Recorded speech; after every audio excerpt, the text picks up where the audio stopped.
राम राम दोस्तों। लगभग पूरा भारत 15 अगस्त 1947 ने आजाद हो गया था, पर फिर इस अपने जींद गैल ऐसा क्यों हो गया कि 5 मार्च 1948 तक जींद एक अलग देश था, भारत का हिस्सा बना ही नहीं। दोस्तों सोच के देखो किसा लागे आपन है जय जींद जानते वीजा अप्लाई करना पड़ा है।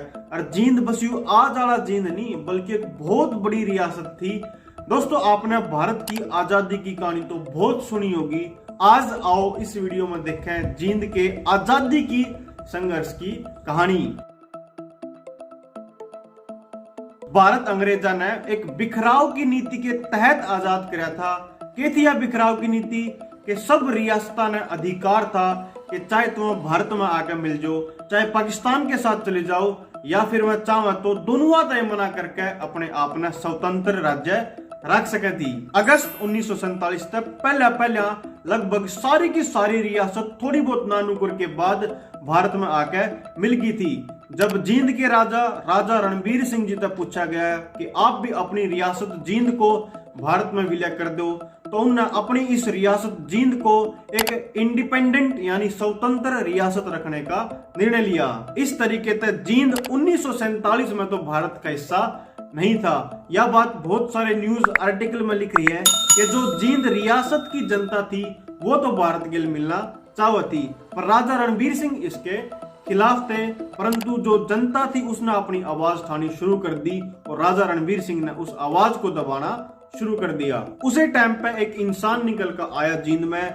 जो राजा के अत्याचारों के खिलाफ उसे तरीके तक खड़ा हो गया जिस तरीके तक कदे अंग्रेजा के खिलाफ सुभाष चंद्र बोस, सरदार वल्लभ भाई पटेल या महात्मा गांधी जी खड़े थे। और इस आदमी का नाम था दोस्तों चौधरी निहाल सिंह। निहाल सिंह ने एक प्रजा मंडल का गठन किया।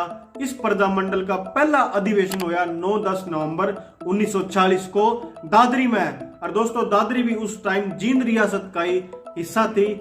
इस अधिवेशन में लगभग 30,000 आदमियों ने हिस्सा लिया।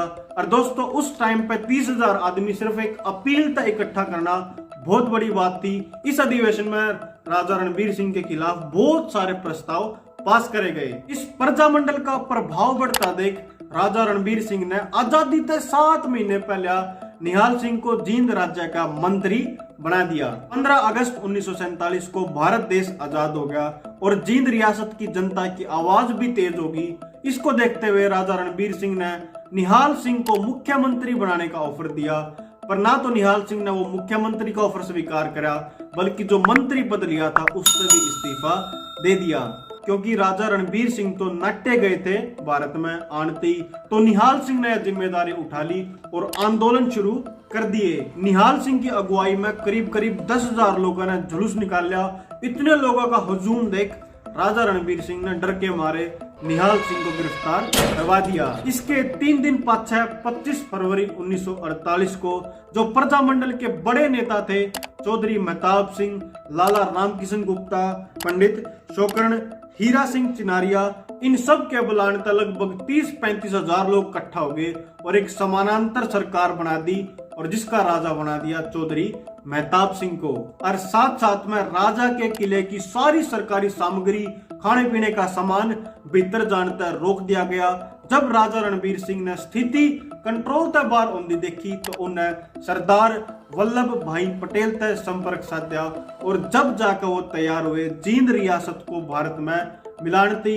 फिर 5 मार्च 1948 को जींद रियासत भारत का हिस्सा बनी और चौधरी निहाल सिंह को कैद पर रिहा कराया गया। भारत सरकार ने उसे दिन जींद, पटियाला, नाभा, मलेरकोटला, कपूरथला, नालागढ़, फरीदकोट को मिलाया और पेप्सू बना दिया यानी Punjab and east Punjab state union.